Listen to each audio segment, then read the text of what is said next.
Dulu aku kau hina. Sekarang setelah aku sukses justru kamu yang berlutut di kakiku meminta bantuan. Sebelum masuk ke ceritanya, jangan lupa absen dulu Bunda. Bunda semuanya dari daerah mana saja. Dan bagi yang sudah subscriber semoga rezekinya lancar.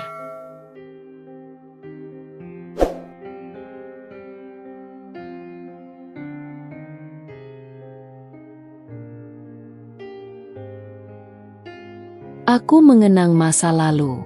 Saat aku terjatuh, sendirian, mencari tangan untuk berpegangan, tapi justru dihina, diinjak, dikhianati olehnya.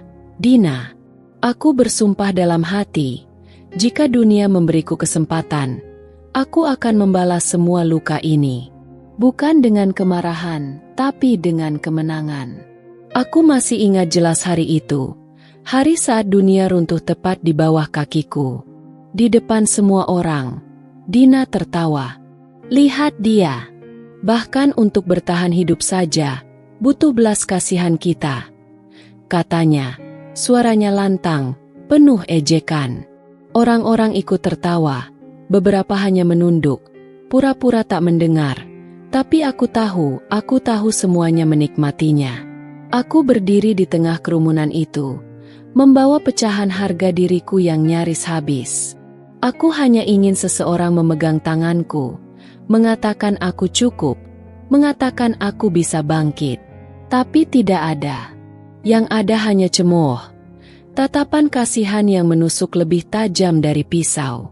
Dan Dina, dia adalah yang pertama menusukku, lalu meninggalkanku berdarah. Aku pikir kau sahabatku, gumamku pelan hari itu. Suara gemetar. Mata kami bertemu.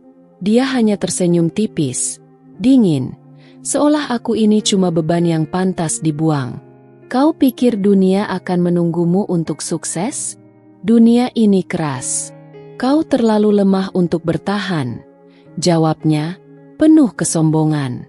Setelah itu, aku pergi. Tidak ada air mata. Hanya ada kehampaan yang membatu di dalam dada.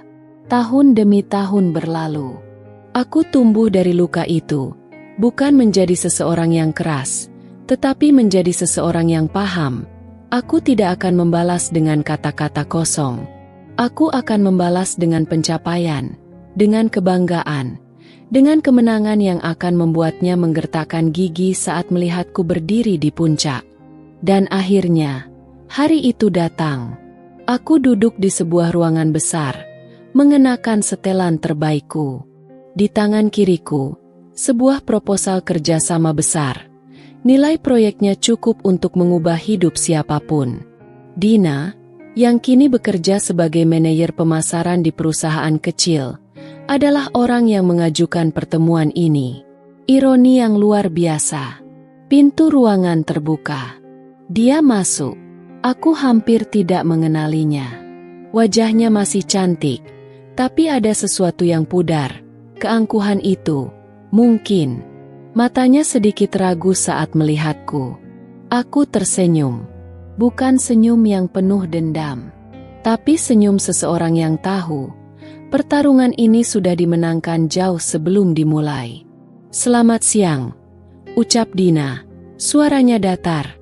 Ia berusaha menjaga wibawanya.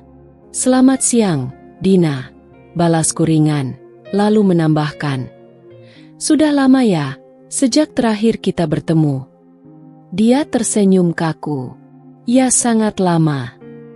Ada keheningan yang menggantung di antara kami. Begitu berat sampai rasanya bisa memecahkan kaca.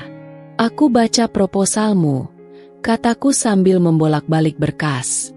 Aku bisa merasakan kegelisahannya. Jari-jarinya bergerak-gerak gelisah di atas meja. Bagaimana? Tanyanya, berusaha terdengar percaya diri. Aku menatapnya. Lama.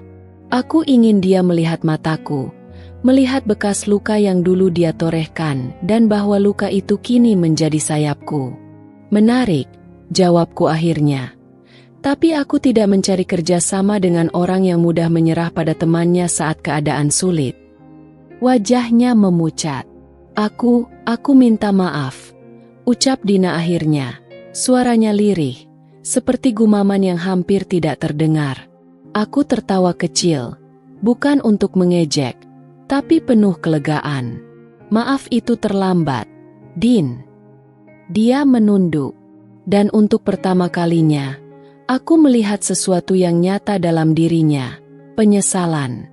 Aku dulu bodoh, katanya. Suaranya bergetar. Aku takut ikut tenggelam bersama kamu. Jadi aku meninggalkanmu. Aku diam. Aku membiarkannya merasakan semua rasa sakit itu. Membiarkannya mengunyah kata-katanya sendiri. Aku tahu, balasku akhirnya. Pelan. Aku tahu kamu takut. Tapi kamu harus tahu juga, orang yang meninggalkan saat badai datang, tidak berhak berada di sisiku saat matahari terbit. Dina menggigit bibirnya. Matanya berkaca-kaca. Aku butuh kesempatan kedua, bisiknya. Aku berdiri, menyusun berkas-berkasku perlahan. Kesempatan kedua? Aku mengulang kalimat itu, menatapnya lekat-lekat. Aku memberikannya pada diriku sendiri, bertahun-tahun lalu, saat tidak ada satupun tangan yang mengulurkan pertolongan. Aku melangkah pergi, meninggalkan Dina dengan penyesalannya sendiri. Di luar ruangan, aku menarik napas panjang. Rasanya seperti menutup satu bab kelam dalam hidupku. Aku menang, bukan karena membuatnya menderita, tapi karena aku tidak lagi butuh balas dendam. Aku sudah terlalu tinggi untuk membungkuk membalas luka yang kecil. Aku masih bisa mengingat hari itu, seolah-olah baru kemarin. Langit sore mendung, udara lembab, dan aku duduk di bangku kayu depan rumah kontrakan kecilku, menatap kosong ke jalanan sepi. Di tanganku, sebuah amplop coklat berisi surat pemberhentian kerja. Alasan yang mereka berikan begitu klise, restrukturisasi perusahaan. Nyatanya, aku tahu, aku dijadikan kambing hitam atas proyek gagal yang bahkan bukan salahku. Saat aku mencoba menghubungi keluarga, hanya nada sambung yang menjawab. SMS-ku diabaikan, chat hanya dibaca tanpa balasan. Bahkan ibuku, yang dulu selalu memelukku saat aku jatuh, kini seakan menghilang di telan bumi. Aku sibuk, jawab adikku singkat saat aku menelepon. Urus saja sendiri hidupmu. Sakit, bukan sekadar sakit. Rasanya seperti semua tulang dalam tubuhku remuk. Lalu aku mencoba mencari Dina, satu-satunya orang yang dulu kuanggap sahabat sejati. Aku ingat waktu itu aku menunggunya di kafe kecil yang biasa kami datangi. Aku mengenakan kemeja kusut, mata sembab karena semalaman tak tidur. Saat dia datang, aku langsung berdiri, setengah berlari ke arahnya. Dina, aku butuh bantuanmu, kataku hampir berbisik, menahan isak. Dia duduk, menyilangkan kakinya anggun, menatapku dengan ekspresi aneh, campuran iba dan kejengahan. Bantuan apa? Tanyanya, datar. Aku kehilangan pekerjaan. Aku cuma butuh waktu, sedikit dukungan. Aku tahu ada proyek di kantormu. Aku bisa bantu apa saja. Aku cuma butuh satu kesempatan, kataku. Kata-kataku tercekat. Dina menghela napas panjang, memandangku seolah aku ini beban yang tak diinginkan. Maaf ya, katanya akhirnya. Suaranya terdengar sangat jauh. Aku gak mau ambil risiko buat nama baikku.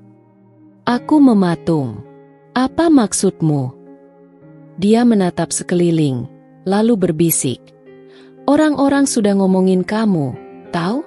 Mereka bilang kamu penyebab kegagalan proyek itu. Kalau aku dekat sama kamu, aku bisa kena imbasnya. Aku menatapnya, tak percaya. Tapi kamu tahu kebenarannya. Kamu tahu aku dijebak. Dina tersenyum kecil, sinis. Kebenaran? Dunia ini nggak peduli siapa yang benar. Dunia cuma peduli siapa yang bertahan. Aku merasa seluruh dunia runtuh di atas kepalaku.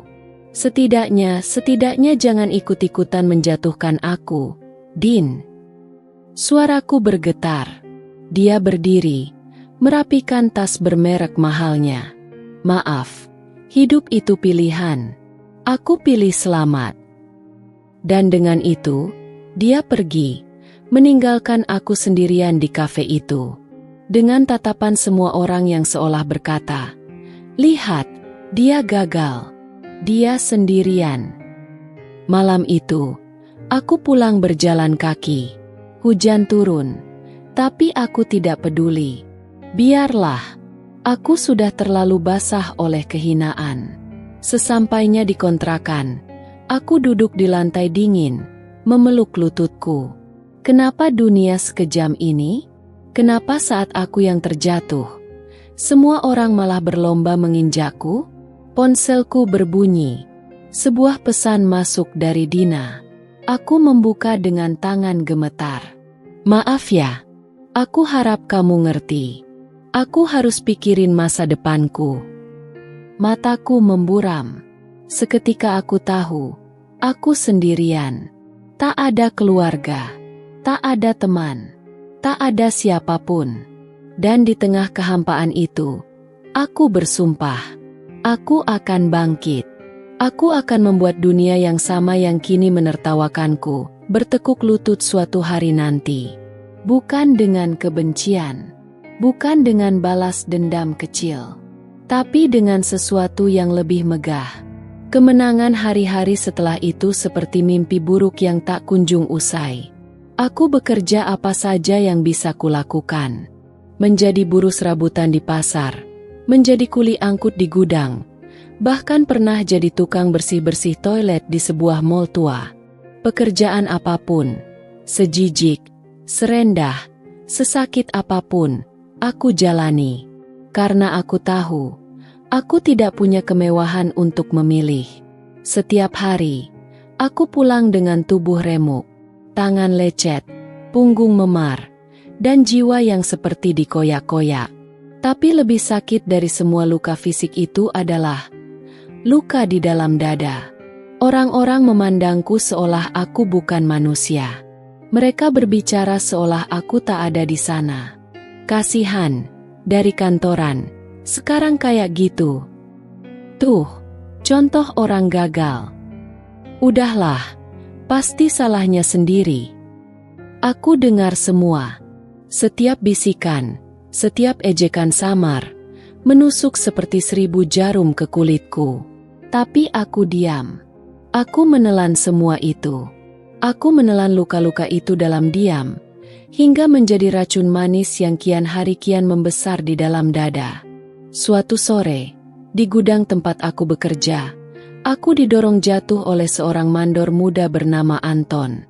Hanya karena aku tak sengaja menjatuhkan satu dus kecil. Dasar bodoh. Modal kasihan doang, kerjaan aja nggak becus. Teriaknya di depan semua orang. Tawa pecah di sekelilingku. Tawa yang menghantam lebih keras daripada tamparan.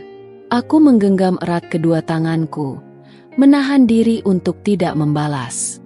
Bukan karena aku lemah, tapi karena aku tahu, dendamku bukan untuk hari ini. Aku bangkit perlahan, tanpa kata, mengambil dus yang jatuh, dan melanjutkan kerja. Anton mendekat. Suaranya berbisik namun cukup keras untuk kudengar. "Orang kayak kamu, tempatnya emang di bawah. Jangan mimpi bisa bangkit lagi." Aku hanya menatapnya sekilas. Tatapan kosong. Tatapan orang yang sudah terlalu kenyang dengan penghinaan.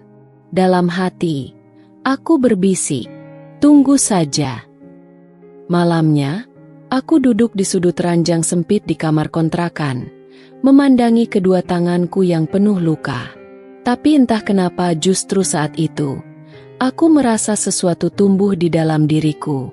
Sesuatu yang lebih kuat dari sekadar marah. Sesuatu yang lebih tajam dari sekadar sakit hati. Api kecil, tapi cukup panas untuk kubiarkan membara. Aku mulai membaca buku-buku pinjaman tentang bisnis kecil, tentang keuangan, tentang bagaimana orang-orang miskin bisa bertahan hidup bahkan saat dunia menutup pintunya. Aku bekerja di siang hari dan belajar di malam hari. Tak ada yang tahu, tak ada yang peduli. Tapi aku tahu, setiap hinaan, setiap cemoohan, aku gunakan sebagai bahan bakar. Aku tak perlu berteriak. Aku tak perlu membela diri. Aku membangun sesuatu di dalam diam. Aku tahu, suatu saat, semua orang yang tertawa di atasku akan terpaksa mendongak untuk melihatku berdiri. Dan saat itu tiba, aku akan tetap diam. Tapi dunia akan mendengar suara langkah kemenanganku. Suatu malam, saat sedang menyapu lantai mall, aku mendengar tawa riuh dari kafe seberang. Aku mengintip sekilas. Di sana, Dina duduk bersama teman-temannya, tertawa lepas, mengenakan gaun mewah, berbicara tentang liburan, tentang proyek baru. Aku berbalik, kembali menyapu. Ada nyeri di dada, tentu saja. Tapi aku tersenyum kecil. Karena aku tahu, hidup ini belum selesai. Dan aku belum mengeluarkan kartu asku. Belum dari semua kehancuran yang pernah kualami, ternyata masih ada satu hal yang tersisa di dalam diriku. Keinginan untuk hidup. Bahkan ketika dunia membuangku ke sudut paling gelap, ada bara kecil dalam dada ini yang terus menolak padam. Aku tahu aku tak bisa selamanya menjadi buruh kasar. Aku harus belajar. Aku harus bangkit. Malam-malamku kuhabiskan mencari sinyal gratis dari warung kopi pinggir jalan, menumpang wifi, membuka situs-situs kursus daring tanpa biaya. Kadang-kadang aku duduk berjam-jam di trotoar, menggigil kedinginan, hanya untuk mengunduh satu modul kecil tentang bisnis online, pemasaran digital, atau literasi keuangan. Aku ingat suatu malam saat hujan deras mengguyur, aku masih duduk di sudut warung, memeluk ponsel tua yang layarnya retak, jari-jari membeku, berusaha menyelesaikan kuis daring. Seorang pria tua, pelanggan warung, menatapku dengan rasa kasihan. "Nak, pulang saja. Hujan begini, buat apa bertahan?" Aku hanya tersenyum kecil, meski gigiku gemeretuk. "Kalau saya pulang, Pak," jawabku lirih, "siapa yang bakal memperjuangkan hidup saya?" Pria itu terdiam, lalu berlalu, membiarkanku sendiri. Aku menyeka layar ponselku yang basah dan melanjutkan. Aku tak mau menyerah. Bukan sekarang. Beberapa bulan berlalu. Dengan sedikit tabungan dari kerja kasarku, aku mendaftar pada sebuah kursus keterampilan gratis yang diadakan di sebuah balai komunitas kecil di pinggiran kota. Kelas itu dipenuhi orang-orang sepertiku, mereka yang hampir putus asa, tapi masih menggenggam sisa-sisa harapan. Di sana aku bertemu dengan Pak Adi, seorang instruktur yang keras tapi jujur. "Kalau kalian mau sukses," katanya suatu hari, menggebrak meja, "kalian harus berhenti merasa kasihan pada diri sendiri." Tatapannya tajam, menyapu kami semua. "Kalau dunia menghancurkan kalian, balas dendam dengan menjadi lebih kuat. Tapi ingat, kuat itu bukan berarti jahat. Kuat itu berarti kalian harus berdiri meskipun lutut kalian gemetar." Aku mendengarkan kata-katanya seperti orang kelaparan menemukan seteguk air. Setiap malam, setelah kelas usai, aku menghampirinya, menahan kantuk hanya untuk bertanya lebih banyak. "Pak, kalau saya mulai dari nol bahkan dari minus, apa mungkin?" tanyaku suatu malam, suara bergetar. Pak Adi menatapku lama. Lalu ia tersenyum samar. "Yang paling berbahaya di dunia ini bukan orang kaya, bukan orang pintar, tapi orang yang terluka dan memilih untuk bangkit," katanya sambil menepuk pundakku pelan. Malam itu aku berjalan pulang sambil memegang dada sendiri, seolah-olah ingin memastikan bahwa api itu masih ada di sana, masih membara, masih hidup. Hari-hariku berubah. Bahkan meski tubuhku remuk sehabis kerja kasar, pikiranku terjaga. Aku mulai mencatat ide-ide kecil di buku lusuh, usaha online kecil, dropshipping, membuka jasa ketik tugas, apapun. Tak ada yang instan, tak ada keajaiban. Hanya kerja keras, dan lagi-lagi kerja keras. Suatu malam, aku bahkan sempat jatuh tersungkur di jalan karena kelelahan. Orang-orang hanya lewat, tak satu pun berhenti. Saat itu aku bisa saja menangis, bisa saja berteriak minta tolong. Tapi aku hanya memejamkan mata, menggenggam keras tanah basah di bawahku, dan berbisik sendiri, aku tidak akan kalah. Sementara itu, dari kejauhan, aku sesekali mendengar kabar tentang Dina. Tentang bagaimana dia naik jabatan, berteman dengan pejabat, menghadiri pesta-pesta mewah. Tentang bagaimana dia menulis kata-kata motivasi palsu di media sosialnya. Jangan pernah lupakan sahabat saat kamu sukses. Blessed grateful.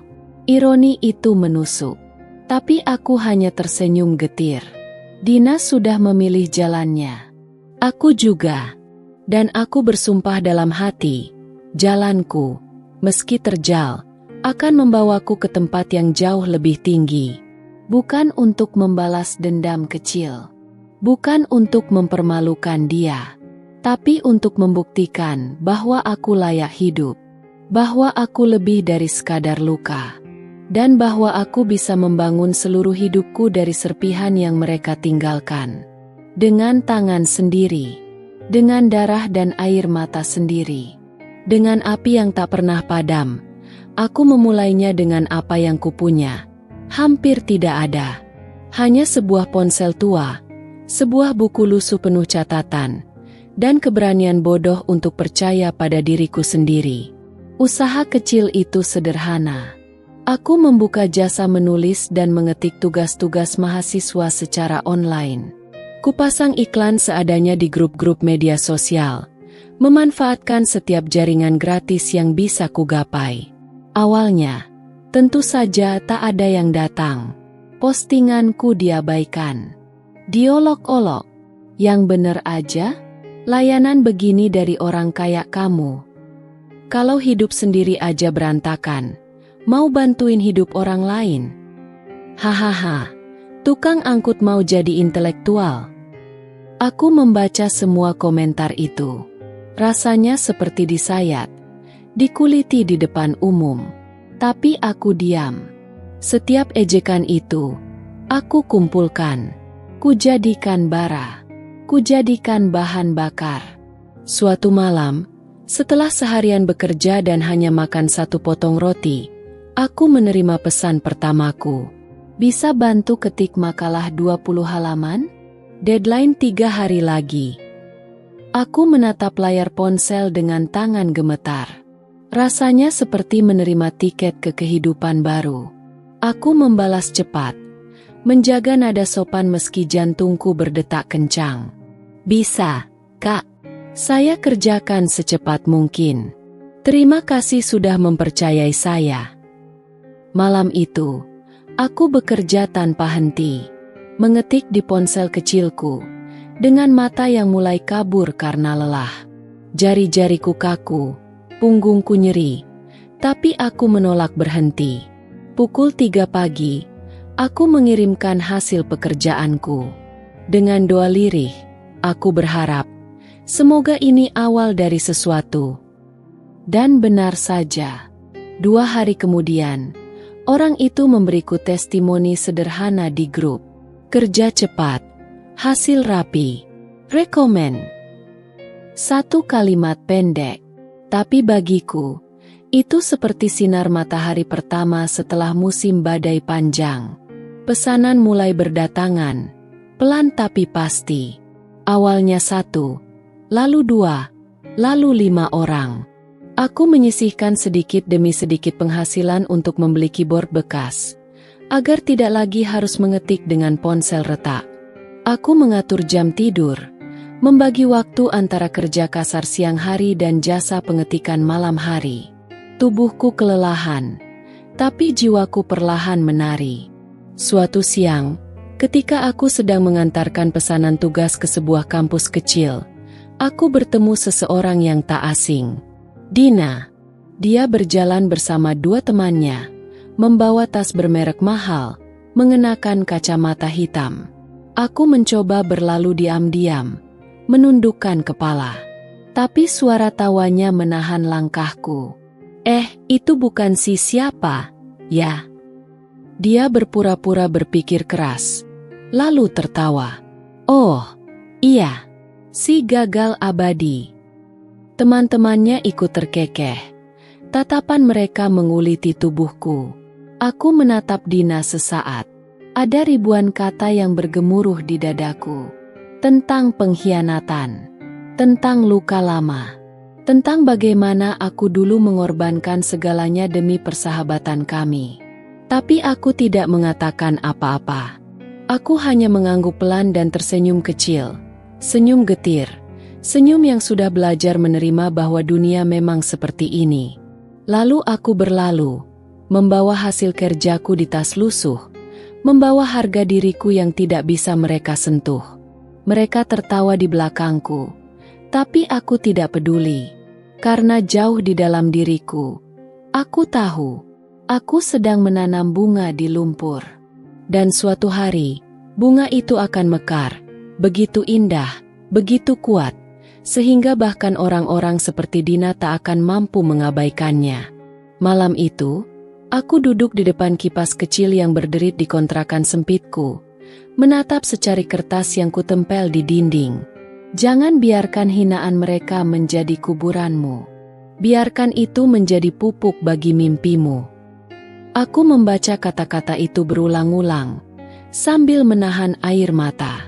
Bukan air mata kesedihan, tapi air mata tekad. Aku tahu, aku masih jauh. Jalan di depan masih panjang, berbatu, berdarah. Tapi sekarang, aku tidak sendirian lagi. Aku ditemani oleh sesuatu yang jauh lebih kuat daripada dukungan orang lain. Keyakinan pada diriku sendiri. Dan itu cukup untuk saat ini. Cukup untuk melangkah satu langkah lagi. Cukup untuk terus menumbuhkan bunga kecilku. Meski dunia di sekitarku penuh lumpur dan duri. Tak ada yang benar-benar melihat awal perjalananku. Tak ada yang tahu malam-malam saat aku hampir menyerah. Atau siang-siang saat aku dihina di jalanan. Tapi dunia, memang begitu. Mereka hanya datang saat cahaya mulai menyala. Bermula dari satu orderan kecil, lalu 5, lalu 10. Bisnisku tumbuh perlahan, lalu melonjak. Aku menggunakan penghasilan pertama untuk menyewa sebuah ruangan kecil. Hanya seluas 3x 4 meter di lantai 2 sebuah ruko tua. Ket dindingnya mengelupas, lantainya berderit. Tapi bagiku, itu istana. Di atas pintu, aku pasang papan sederhana. Mitra solusi, pengetikan, editing, dan konsultasi tugas. Hari itu, saat menggantung papan itu dengan paku karatan dan tangan bergetar, aku menatapnya lama, air mata menggenang di mataku. Aku sampai di sini. Aku benar-benar sampai di sini. Aku tak bisa mengerjakan semuanya sendirian lagi. Untuk pertama kalinya dalam hidupku, aku menjadi bos. Aku merekrut 2 orang karyawan muda, Bima dan Ratih, yang juga pernah merasakan pahitnya hidup di jalanan. Di hari pertama mereka bekerja, aku berdiri di depan mereka, tangan berkeringat, suara bergetar. Aku tidak bisa janji apa-apa selain satu hal, kataku, menatap mata mereka satu persatu. Selama kalian di sini, kita akan berjuang sama-sama. Kita jatuh sama-sama. Kita bangkit sama-sama. Bima mengangguk. Matanya berbinar. Ratih tersenyum kecil, menggenggam erat lengan bajunya. Aku tahu mereka juga membawa luka. Aku tahu mereka datang dengan hati yang sobek-sobek, seperti aku dulu. Dan aku berjanji dalam hati, aku tidak akan membiarkan mereka merasa sendiri, Seperti aku dulu. Minggu-minggu berlalu. Orderan mengalir deras. Klien-klien baru datang. Membawa nama, membawa uang, membawa peluang. Suatu sore, setelah menyelesaikan kontrak besar dengan sebuah lembaga pendidikan, aku duduk di kursi reotku, menatap keluar jendela kecil kantor. Dunia terasa lain. Bukan lagi tempat yang membenciku sepenuhnya. Bukan lagi kegelapan pekat. Ada celah, ada cahaya. Dan untuk pertama kalinya, aku membiarkan diriku percaya. Mungkin aku memang ditakdirkan untuk lebih dari sekadar bertahan hidup. Mungkin aku bisa hidup. Namun di balik pertumbuhan itu, ada bisik-bisik yang mulai mengusik. Ah, si itu mah cuma hoki. Paling juga bisnis murahan. Bentar lagi jatuh. Apa hebatnya? Dulu kan cuma buruh. Aku mendengar semuanya. Ada yang datang dengan senyum palsu, menawarkan kerjasama yang jelas-jelas ingin menjatuhkanku. Ada yang pura-pura mendekat, hanya untuk menusuk dari belakang. Suatu malam, di sebuah acara networking kecil, aku bertemu Dina lagi. Beda dengan dulu, kini aku yang berpakaian rapi, jas murah tapi bersih, sementara dia tampak biasa saja. Dia menatapku dari ujung ruangan, bibirnya tersenyum tipis, tapi matanya dingin, menusuk. Kami akhirnya berdiri berseberangan, hanya beberapa langkah. Tak ada sapaan, tak ada basa-basi, hanya tatapan, hanya kenangan tentang pengkhianatan yang berdarah. Saat aku hendak berbalik pergi, dia berkata, pelan tapi cukup tajam untuk kudengar. Hebat juga kamu. Ya, dari tanah liat, bisa jadi batu. Aku berhenti sejenak, tidak menoleh. Kemudian aku menjawab, cukup keras. Aku bukan batu, Dina. Aku bunga yang tumbuh di lumpur yang kamu tinggalkan. Aku melangkah pergi, membiarkan kata-kataku menggantung di udara. Malam itu, di dalam kamar kontrakan yang kini sedikit lebih layak, aku menatap cermin. Melihat wajahku sendiri, penuh lelah, penuh luka, tapi juga penuh cahaya baru. Aku tahu ini baru permulaan. Dunia mungkin mulai berbalik sedikit demi sedikit. Tapi aku juga tahu, badai lain bisa datang kapan saja. Aku tidak takut, karena kali ini, aku bukan lagi orang yang mengharapkan uluran tangan siapapun. Aku adalah orang yang membangun tanganku sendiri. Dari luka, dari lumpur, dari api yang membara di dada. Dan tak ada yang bisa mengambil itu dariku. Tidak lagi. Seminar itu berlangsung di hotel sederhana. Tidak semewah yang biasa ditayangkan di televisi. Tapi bagiku, ini adalah dunia yang dulu terasa mustahil kugapai. Aku duduk di barisan tengah, mengenakan kemeja putih sederhana, mendengarkan narasumber berbicara tentang pentingnya membangun jaringan.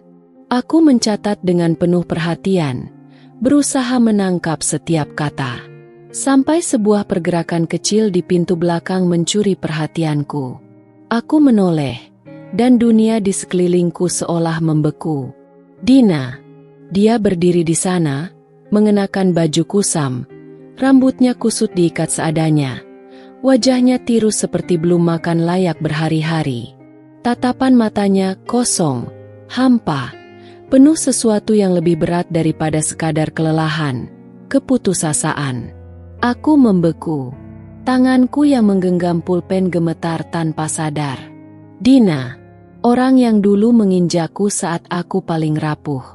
Orang yang memutarbalikkan cerita, menjatuhkanku tanpa ragu, lalu melenggang pergi tanpa menoleh. Sekarang dia berdiri di hadapanku, hancur. Sesi seminar berakhir. Aku beranjak perlahan, berharap bisa menghindari pertemuan itu. Tapi takdir berkata lain. Aku baru saja mengambil segelas air mineral saat kudengar suara lirih memanggilku. Maaf. Aku berbalik. Dina berdiri di depanku, memeluk tas kecilnya erat-erat, seperti anak kecil ketakutan. Aku menatapnya, diam. Untuk sesaat, tidak ada yang keluar dari mulutku. Yang terdengar hanya gema masa lalu, tawa ejekannya, kata-kata penghinaan yang dulu membuatku jatuh sampai hampir tidak bisa bangkit lagi. Aku tahu aku nggak pantas.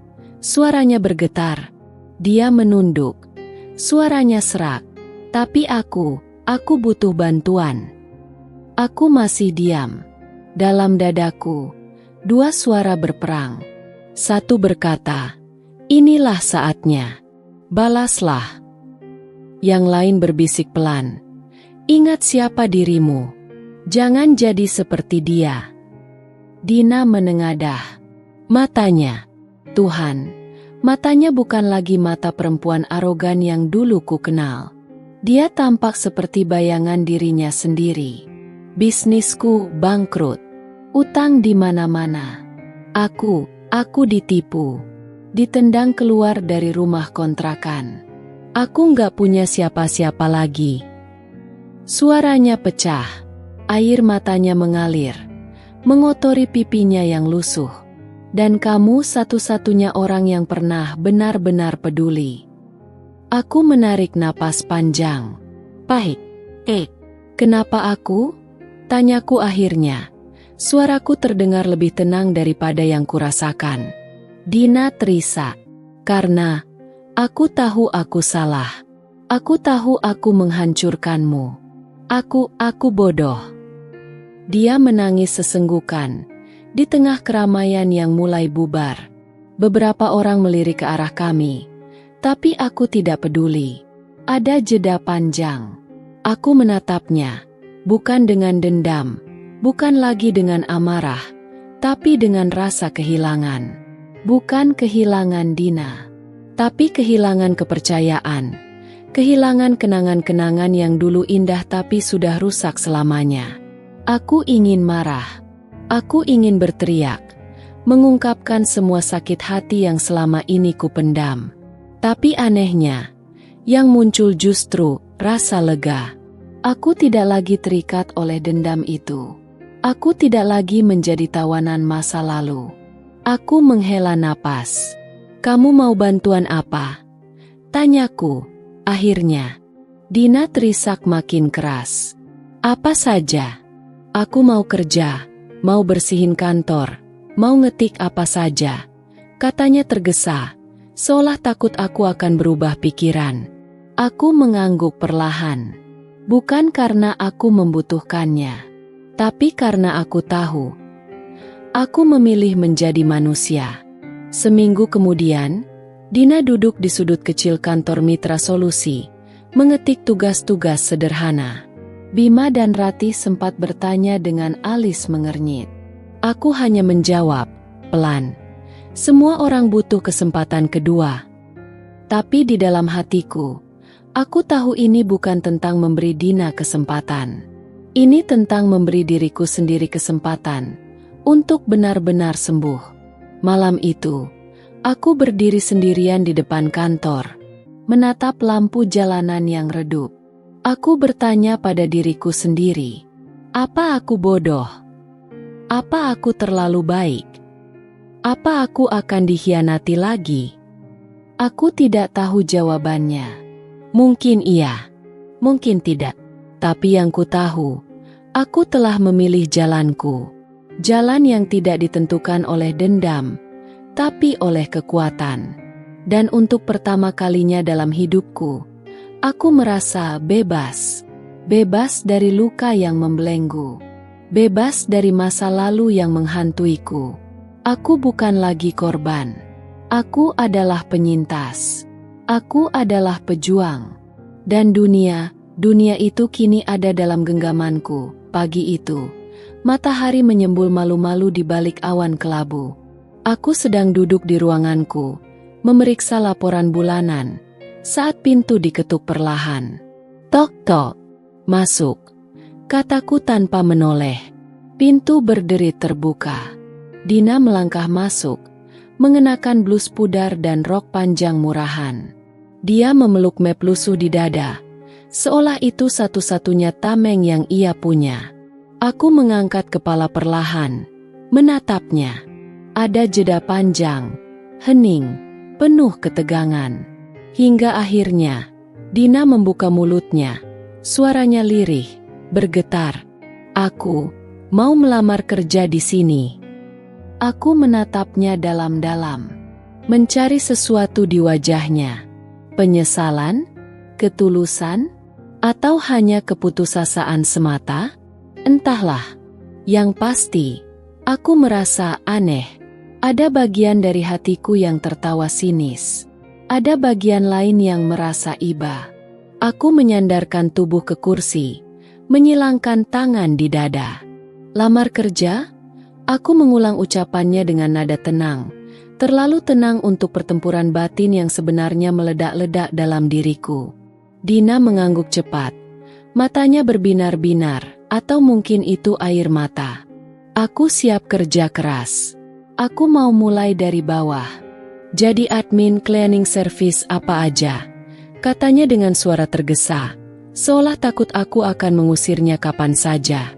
Aku diam sejenak, menatap perempuan yang dulu, dengan mulutnya yang berbisa, pernah berkata di depan banyak orang, dia itu pecundang, nggak akan pernah bisa sukses. Perempuan yang dengan mudahnya menginjak harga diriku sampai berkeping-keping. Dan kini, dia berdiri di hadapanku, memohon sepotong kesempatan. Aku tersenyum. Bukan senyum hangat, bukan senyum iba, tapi senyum getir pahit. Seperti mencicipi luka lama yang belum sepenuhnya sembuh. Dina, kataku perlahan, kamu tahu apa artinya bekerja di sini? Dina mengangguk cepat. Aku harus disiplin, kerja keras aku siap, katanya. Aku menyipitkan mata, merasakan bagaimana dunia berputar aneh dalam dadaku. Bukan cuma itu, lanjutku. Di sini, kita bekerja pakai hati. Kita jujur, kita saling menjaga, bukan menusuk dari belakang. Kata-kataku meluncur pelan, tapi seperti belati yang menyayat. Dina menunduk, menggigit bibir. Aku melihat bahunya bergetar sedikit. Aku bisa saja menghinanya. Aku bisa saja membalas semua sakitku dulu dalam satu tawa dingin. Tapi aku tidak mau jadi seperti dia. Aku lebih baik dari itu. Aku berdiri, mengambil selembar formulir kosong dari laci, dan meletakkannya di atas meja, tepat di hadapannya. Isi ini, kataku singkat. Dina menatapku, matanya melebar, tak percaya. Aku diterima? Suaranya nyaris tak terdengar. Aku mengangguk, perlahan. Tapi, kataku menambahkan, menatap tajam. Kamu mulai dari bawah, gaji standar, kerjaan berat, dan jangan harap perlakuan khusus.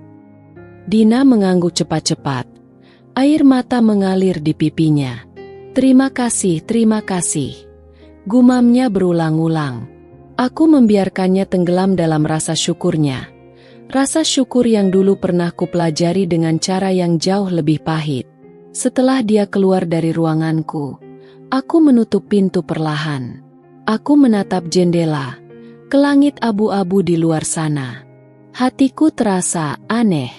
Ada kemenangan, tapi juga ada kesedihan. Ada pembalasan, tapi juga ada luka lama yang kembali terbuka. Aku sadar, memberinya kesempatan bukan berarti aku melupakan semuanya. Aku hanya memilih menjadi seseorang yang tidak terjebak di masa lalu. Karena mungkin, terkadang balas dendam terbaik bukan membuat mereka menderita, tapi menunjukkan bahwa kita mampu berdiri tanpa harus menginjak siapapun, termasuk mereka yang dulu menjatuhkan kita. Aku menerima Dina, bukan karena belas kasihan, bukan karena hatiku melunak, tapi karena aku tahu, ini baru awal dari permainan panjang. Permainan di mana aku memegang semua bidak, dan dia hanya pion kecil yang berjalan dalam jalanku. Hari-hari pertama, Dina bekerja seperti seekor semut. Rajin, patuh, menunduk, menyapu lantai, menyusun berkas, membuatkan kopi untuk staf lain, tanpa satu keluhan pun. Sekilas, orang-orang di kantor mulai iba. Bahkan Bima, manajerku, suatu sore mendekat ke mejaku dan berbisik, "Bu, saya rasa Dina itu, ya, kasihan sih. Kayaknya dia udah berubah." Aku hanya tersenyum kecil. Biarkan mereka berpikir seperti itu. Aku tahu lebih baik. Suatu siang, aku sengaja memanggil Dina ke ruanganku. Dia datang tergesa, menunduk, membawa buku catatan. Aku menatapnya lama, sebelum akhirnya bertanya, "Bagaimana rasanya kerja di sini?" Dia terkejut, seperti tidak siap dengan pertanyaan itu. Aku bersyukur, Kak," katanya pelan. Aku mendengus kecil dalam hati. "Kak, lucu sekali. Bagaimana seseorang yang dulu memandangku sebelah mata, kini bahkan memanggilku dengan sebutan penuh hormat, penuh ketakutan. Kalau mau tetap di sini," lanjutku, suaraku pelan namun tajam, "kamu harus paham satu hal, Dina." Dia menegakkan tubuhnya, memperhatikan. Aku mendekatkan wajahku sedikit ke arahnya, menatap matanya lurus-lurus. "Di tempat ini," kataku dengan suara rendah, "kepercayaan adalah segalanya." Dina menelan ludah, wajahnya pucat. Aku bersandar lagi di kursi. "Kalau sekali saja kamu mengulangi apa yang pernah kamu lakukan dulu, kamu tidak hanya akan kehilangan pekerjaan ini, kamu akan kehilangan lebih dari itu." Aku tersenyum. Senyuman manis, tapi penuh ancaman. Dia mengangguk tergesa, berulang kali. "Aku ngerti, Kak, aku janji, aku beneran mau berubah." Suaranya serak, matanya basah. Aku hanya mengangguk ringan, lalu kembali pada berkas-berkasku. "Minggu depan," kataku tanpa menatapnya, aku percayakan untuk mengurus dokumen penting, kontrak besar dengan mitra global." Aku bisa mendengar napasnya tercekat. Aku tahu apa yang kupasang. Tali yang akan membelit dirinya sendiri, kalau dia berani mengulang kesalahan lamanya. Seminggu berlalu. Aku mengamati dari jauh. Dina bekerja dengan penuh ketelitian, bahkan lebih teliti dari siapapun di kantor. Tapi aku tidak tertipu. Aku tahu jenis manusia sepertinya. Manusia yang terdesak akan tampak jinak, sampai kesempatan melambai, lalu taring lamanya kembali menyeringai. Aku hanya perlu sabar, memberi ruang, memberi kepercayaan secukupnya, seperti memberikan tali, dan menunggu kapan dia memilih untuk mengikatkan sendiri tali itu ke lehernya. Malam itu, aku duduk di ruanganku sendirian, menatap lampu jalanan di luar yang redup. Hatiku berdegup pelan tapi mantap. Aku tahu, aku sudah berada di tempat yang benar. Aku tidak perlu kotor tanganku. Aku hanya perlu membuka jalan dan membiarkan sifat aslinya sendiri yang menghakiminya. Karena kadang, pembalasan terbaik bukan dengan membalas, tapi dengan membiarkan mereka menghancurkan diri mereka sendiri. Dia berjalan di antara meja-meja kantor, menebar senyum ramah kepada semua orang, membantu membereskan berkas, membawakan kopi untuk rekan kerja, bahkan tak segan membersihkan printer yang macet. Semua orang mulai menyukainya. Bima bilang dia luar biasa. Sarah, sekretarisku, memujinya penuh antusias. Aku hanya duduk di balik meja kerjaku, mengamati dari balik kaca, melihatnya bersandiwara, mengenakan topeng yang sama seperti bertahun-tahun lalu. Topeng si gadis baik-baik, si teman setia, si korban dunia. Aku tahu persis pola ini. Dina bukan orang baru bagiku. Dia akan mencari simpati, membangun citra, mengumpulkan kepercayaan seperti mengumpulkan kayu bakar. Dan saat waktunya tiba, dia akan membakar semuanya tanpa ragu. Suatu sore, aku sengaja memanggilnya ke ruanganku. Dia datang dengan langkah ringan, membawa map penuh laporan. "Saya udah kelarin semua, Kak," katanya dengan senyum lebar. Aku menatapnya tanpa ekspresi. "Bagus," kataku datar. "Duduk." Dia duduk cepat-cepat, sikapnya sopan, matanya berbinar seperti anak kecil yang berharap dapat hadiah. Aku membiarkan keheningan menggantung beberapa saat, membiarkannya gelisah. Lalu aku bertanya, pelan, tajam, "Masih nyaman kerja di sini?" Dina mengangguk cepat. "Sangat nyaman, Kak. Terima kasih udah kasih aku kesempatan." Aku menyipitkan mata, memperhatikan setiap gerak-geriknya. Senyumnya terlalu lebar, bibirnya terlalu kaku. Aku bisa mencium kepura-puraan dari jarak 1 mil. Aku membuka map di depanku, menarik 1 lembar laporan. Sengaja kuletakkan di mejanya, pelan-pelan. "Ini laporan kas kecil minggu lalu," kataku. Dina menunduk, membaca cepat. Aku mengamati perubahan kecil di wajahnya. Ada getaran di sudut bibirnya. Sekilas, tapi aku menangkapnya. "Jumlahnya beda 3 juta, lanjutku. Dia mengangkat wajah, berusaha tampak tenang. "Oh, mungkin salah input, Kak. Aku cek lagi nanti." Aku menahan senyum. Atau mungkin ada tangan yang mulai gatal lagi. Aku menutup map itu perlahan. "Tidak usah dicek," kataku pelan. "Aku sudah tahu jawabannya." Dina menegang, matanya mencari-cari, mencoba membaca wajahku. Tapi aku tidak memberinya celah. Aku hanya tersenyum tipis, mengangkat bahu. "Lanjutkan kerjaanmu." Dia ragu sejenak, lalu berdiri dan membungkuk. "Baik, Kak." Lalu melangkah pergi, sedikit lebih cepat dari biasanya. Setelah pintu tertutup, aku menghela napas panjang. Bukan napas lega, bukan napas marah, tapi napas getir. Melihat seseorang yang begitu tega menghancurkan kepercayaan, lalu tetap berpura-pura seolah dia layak mendapatkannya lagi. Aku tidak langsung bertindak. Belum. Karena kadang, kalau kau ingin melihat seseorang benar-benar jatuh, kau harus membiarkan mereka naik setinggi mungkin. Membiarkan mereka yakin bahwa mereka aman. Lalu menunggu. Menunggu sampai tali yang mereka anyam sendiri menjerat leher mereka, tanpa ada satupun tanganmu menyentuhnya. Dan aku sabar. Sangat sabar.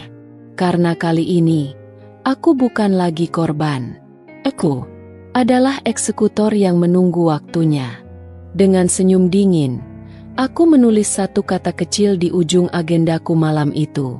Segera. Itulah kata yang paling sering aku ucapkan pada diriku sendiri. Bukan karena aku tidak bisa bertindak sekarang. Bukan karena aku tidak ingin melihat Dina tersungkur di kaki sendiri. Tapi karena aku tahu, waktu adalah teman terbaik dalam permainan ini. Aku tidak butuh buru-buru. Aku butuh pembalasan yang sempurna. Sejak pertama kali aku menerima Dina kembali, aku mulai mengumpulkan semuanya. Setiap kebohongan kecil, setiap kekeliruan yang tak terlihat, setiap gerakan yang lebih dari sekadar kebetulan. Aku mengawasi dari jauh, dengan ketenangan yang bahkan membuatku heran. Dina selalu mencoba bermain cantik, tapi aku tahu caranya.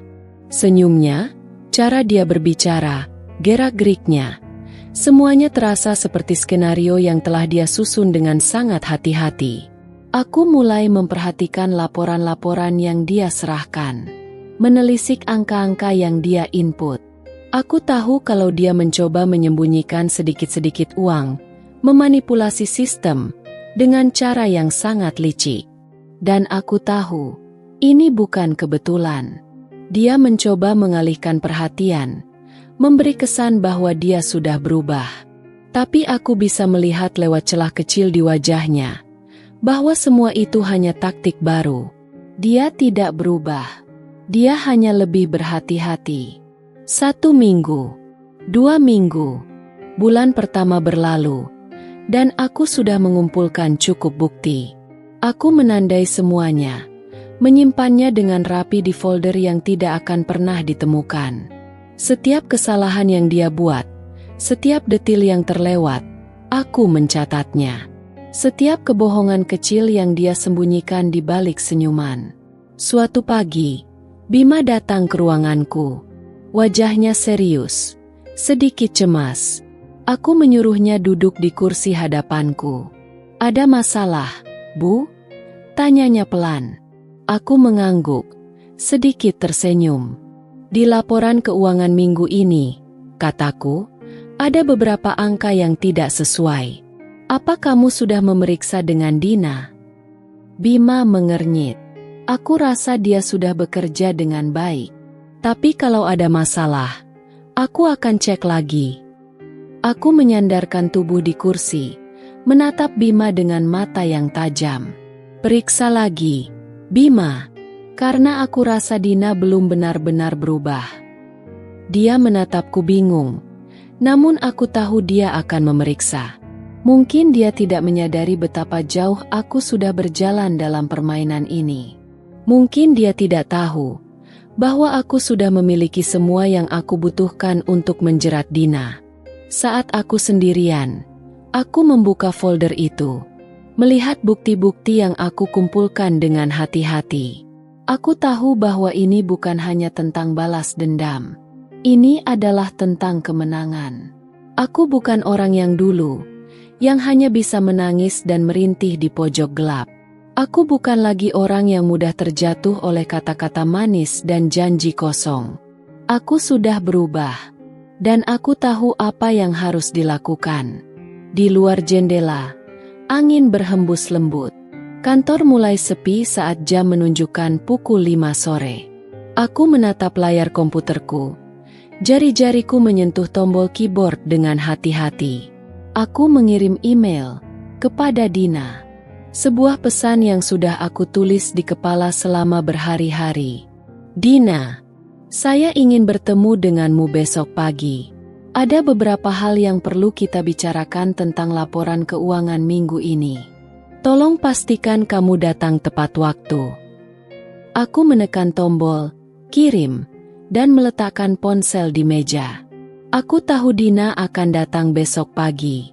Dia akan terlihat cemas, takut, dan berusaha keras untuk menyembunyikan ketakutannya. Dan aku akan berada di sana, menunggu dengan senyum yang tidak akan dia mengerti. Waktu aku tunggu, bukti sudah ada. Saatnya untuk memainkan kartu terakhir. Aku bukan aku yang dulu. Aku bukan korban lagi. Aku adalah pemain dalam permainan ini. Dan Dina? Dia hanya pion yang akan kugerakkan, sampai dia terjatuh dalam perangkap yang telah kusiapkan. Sekarang, aku hanya perlu menunggu. Menunggu sampai saat yang tepat. Keberhasilanku bukan hanya karena aku mengumpulkan bukti. Keberhasilan utamaku adalah kemampuan untuk memanipulasi waktu dan mengendalikan persepsi orang-orang di sekitarku. Aku tahu kapan harus menarik benang, kapan harus membiarkan semuanya mengalir dengan tenang. Namun, seiring berjalannya waktu, mulai ada retakan kecil di dinding kesabaranku. Beberapa rekan kerja mulai menunjukkan kecurigaan terhadap Dina. Bima mulai lebih sering bertanya-tanya, Sarah mengamati lebih tajam, bahkan Taufik, staf marketing yang dulu sempat menilai Dina sebagai sosok penuh potensi, kini memandangnya dengan lebih skeptis. Aku mendengar bisik-bisik itu. Aku tahu mereka mulai merasa ada yang tidak beres. Tapi aku tidak merasa terancam. Tidak sedikit pun. Karena aku tahu pencurian perhatian itu harus dilatih. Suatu sore, Taufik datang ke kantorku dengan wajah serius, membawa secarik kertas. "Bu, saya rasa kita harus cek ulang laporan pemasukan bulan lalu," katanya, menaruh dokumen itu di meja. Aku membaca cepat. Benar saja. Ada ketidaksesuaian yang sangat jelas. Angka-angka yang Dina input, bahkan yang seharusnya sederhana, tampak seperti diubah sedikit demi sedikit untuk menutupi celah yang lebih besar. "Apa kamu sudah bicara dengan Dina?" tanyaku. Mataku masih tertuju pada dokumen itu. Taufik menggeleng.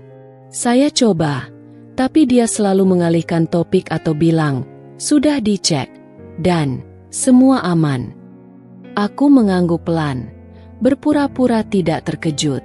"Baik, terima kasih sudah memberitahuku," kataku dengan suara lembut. "Tolong beri dia kesempatan. Mungkin ada kesalahan teknis." Taufik tampak ragu, tapi tidak mengatakan apa-apa lagi. Dia meninggalkan kantorku dengan wajah yang lebih cemas daripada sebelumnya. Aku duduk sejenak, merenung. Kesabaranku semakin diuji. Namun, ini hanya bagian dari rencanaku. Aku harus memberi mereka kesempatan untuk memperburuk keadaan. Jika aku bertindak terlalu cepat, aku akan kehilangan kesempatan untuk benar-benar menyeret Dina ke dalam perangkap yang telah kubuat dengan sangat cermat. Hari-hari berikutnya, aku mengamati Dina dengan penuh perhatian. Melihat bagaimana dia berusaha keras untuk meyakinkan orang-orang bahwa dia bekerja dengan baik, meskipun semuanya mulai goyah. Tapi aku tahu, dari caranya berbicara, dari nada suaranya yang kadang terdengar sedikit lebih cepat, dari gerak-gerik tangannya yang mulai sedikit tergesa-gesa, dia mulai tertekan. Dina tahu bahwa waktunya hampir habis. Namun, dia tetap berpura-pura. Senyum manisnya, yang dulunya penuh dengan kepercayaan diri, kini mulai terasa palsu. Pagi itu, aku memanggil Dina ke ruanganku. Kali ini, aku tidak ingin langsung menunjukkan bahwa aku tahu segalanya. Aku ingin melihat reaksi terakhirnya. Dia datang. Wajahnya sedikit lebih pucat dari biasanya. Tapi dia mencoba menyembunyikan ketegangan itu dengan senyum yang lebih lebar. "Ada yang bisa saya bantu, Kak?" tanyanya, mencoba terlihat santai. Aku tidak menjawab langsung. Aku hanya menatapnya dengan tajam, seolah sedang menilai sesuatu. "Bagaimana laporan keuangan yang kemarin?" tanyaku. Suara aku pelan, hampir seperti bisikan. Dina tampak terkejut, lalu cepat-cepat membuka tasnya dan mengambil tumpukan dokumen. "Semuanya sudah saya periksa, Kak.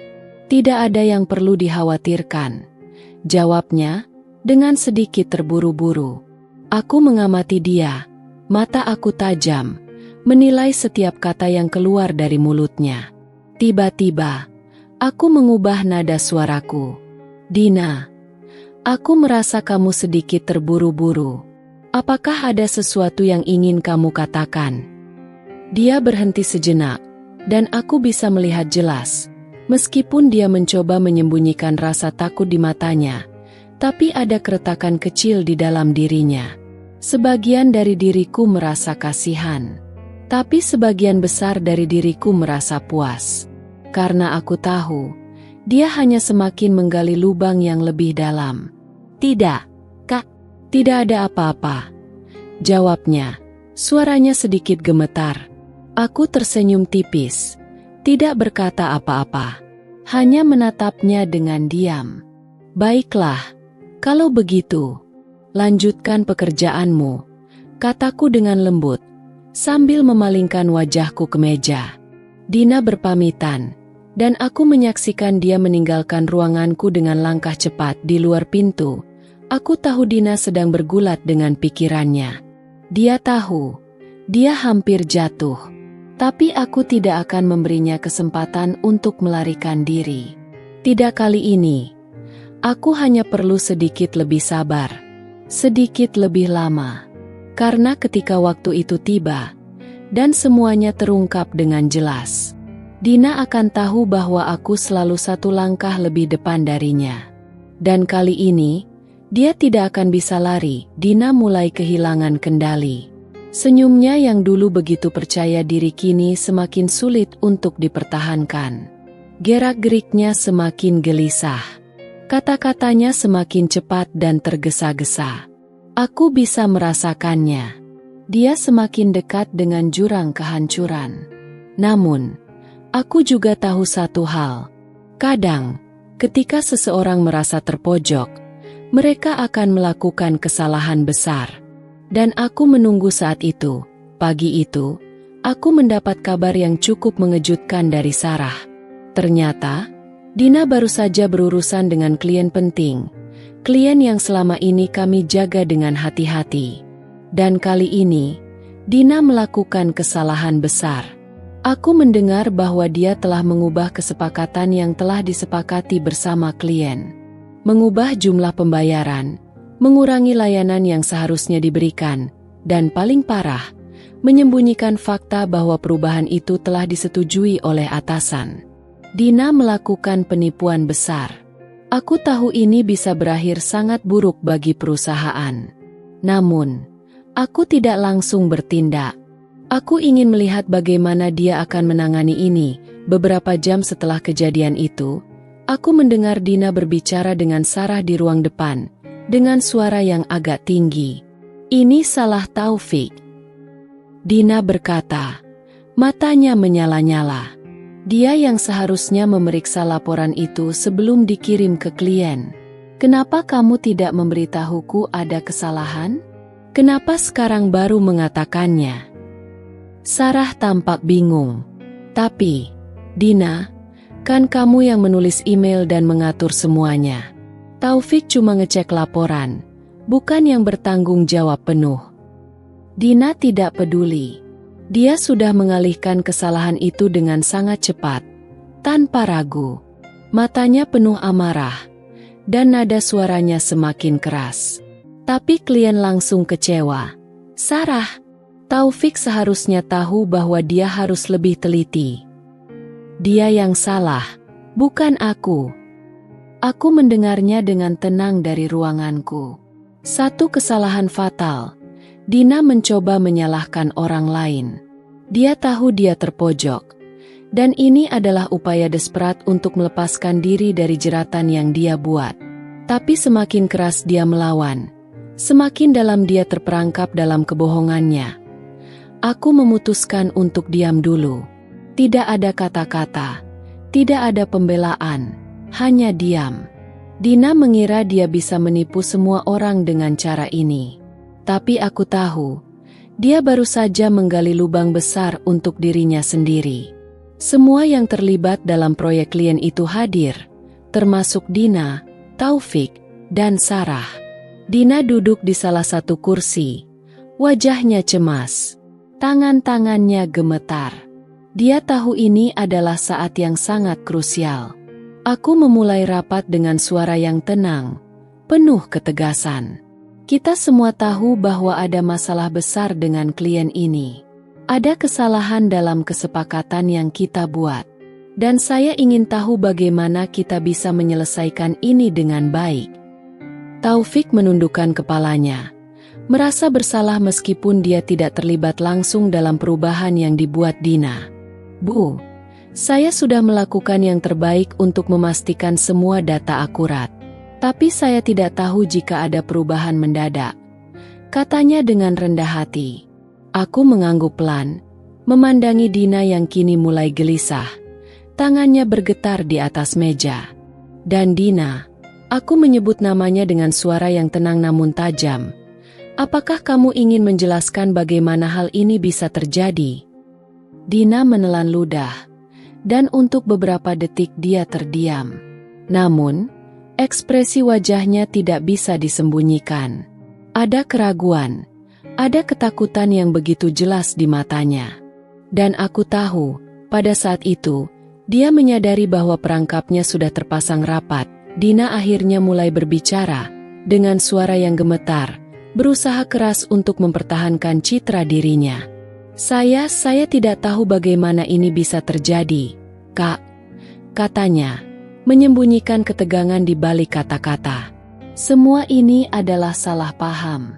Taufik seharusnya memeriksa lebih teliti, dan Sarah juga tidak memberitahu saya. Aku menatapnya lama. Diam. Menunggu sampai dia cukup terperangkap dalam kebohongannya sendiri.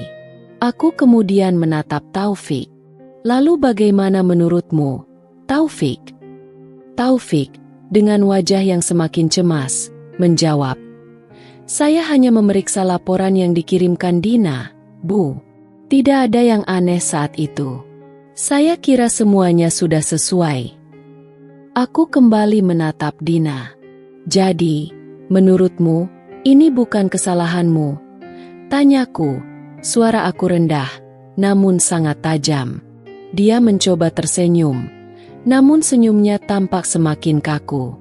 "Bukan, saya kira." "Jadi, menurutmu, semua ini salah orang lain?" Tanyaku lagi, semakin dalam. "Kamu tidak merasa sedikit pun bertanggung jawab?" Dia terdiam. Tapi kali ini, senyum itu hilang. Aku tahu saatnya akan tiba. Waktu untuk membuka semua kebohongan itu. Tapi untuk saat ini, aku akan membiarkannya jatuh lebih dalam. Menunggu, memberi sedikit tekanan lebih, dan melihat Dina semakin terperangkap dalam kebohongannya. Aku berdiri dari kursi. "Baik, rapat selesai. Kita akan selesaikan masalah ini nanti. Tapi untuk sementara, saya ingin kamu semua merenungkan peran masing-masing dalam kejadian ini." Aku melangkah keluar dari ruangan, sambil mendengar suara Dina yang semakin gemetar, berusaha menjelaskan kepada rekan-rekannya. Namun aku tahu, kali ini tidak ada yang akan mempercayainya lagi. Tikus itu sudah terperangkap, dan tidak ada jalan keluar. Ada saat-saat dalam hidup di mana kamu tahu bahwa waktu itu datang. Saat di mana semua yang tersembunyi akhirnya akan terlihat. Saat semuanya terungkap. Dan kali ini, aku tahu, ini adalah waktu yang tepat. Setelah beberapa hari penuh ketegangan, aku memutuskan untuk mengadakan rapat besar perusahaan.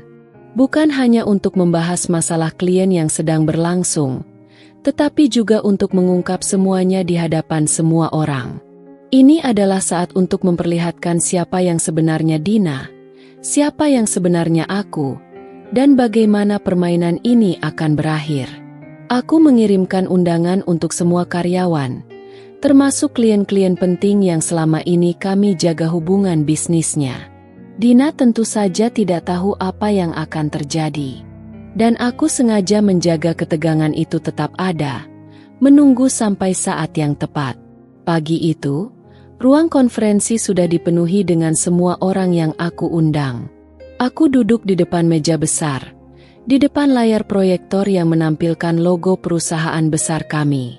Di sebelah kanan, ada beberapa klien yang sedang berbicara dengan santai, sementara karyawan berkumpul di bagian kiri. Dina, seperti biasa, duduk dengan gaya yang terkesan santai, namun wajahnya terlihat tegang, jelas merasa ada yang tidak beres. Aku hanya mengamati dengan tenang, duduk di kursi paling depan, memastikan semuanya siap.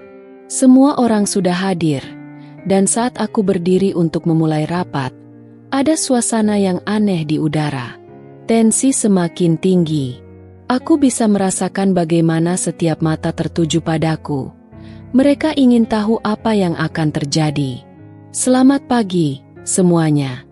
Aku memulai rapat dengan suara yang tegas, namun penuh ketenangan. Hari ini, kita akan membahas tentang beberapa masalah yang belakangan ini mengganggu kelancaran perusahaan kita. Khususnya mengenai hubungan kita dengan klien-klien besar. Aku melihat Dina menatapku dengan waspada, mungkin mencoba mencari tahu apa yang sedang aku rencanakan. Tapi aku tidak akan memberinya kesempatan untuk menebak. Seperti yang kita ketahui, ada masalah besar dengan kesepakatan kita dengan klien tertentu. Aku melanjutkan, mataku menyapu seluruh ruangan, memastikan semua orang mendengarkan dengan penuh perhatian. Ada kesalahan yang sangat serius dalam transaksi yang baru-baru ini terjadi. Aku berhenti sejenak, membiarkan ketegangan itu tumbuh. Aku tahu semua orang mulai penasaran, terutama Dina. Namun, saya ingin menegaskan satu hal. Aku melanjutkan. Kesalahan ini tidak hanya mengenai laporan atau transaksi. Ini tentang integritas kita sebagai perusahaan. Ini tentang siapa yang kita percayai dan bagaimana kita bertindak sebagai satu tim. Aku menatap Dina yang mulai tidak nyaman di tempatnya. Tangan gemetar memegang pulpen. Dan, untuk itu, aku berkata lebih keras. Saya rasa sudah waktunya kita semua tahu siapa yang sebenarnya bertanggung jawab atas masalah ini. Dina menunduk. Wajahnya semakin pucat. Aku tahu dia berusaha keras untuk tetap tenang. Tapi matanya mulai bergerak gelisah. Dia tahu apa yang akan terjadi. Namun dia tidak bisa menghindarinya lagi. Aku menekan tombol remote, dan layar proyektor menyala, menampilkan serangkaian email dan dokumen yang telah dimodifikasi, diikuti dengan tangkapan layar percakapan dengan klien. Semua bukti yang aku kumpulkan selama ini diproyeksikan dengan sangat jelas. Apa yang kalian lihat di layar ini adalah bukti nyata tentang perubahan yang tidak sah pada kesepakatan dengan klien kita.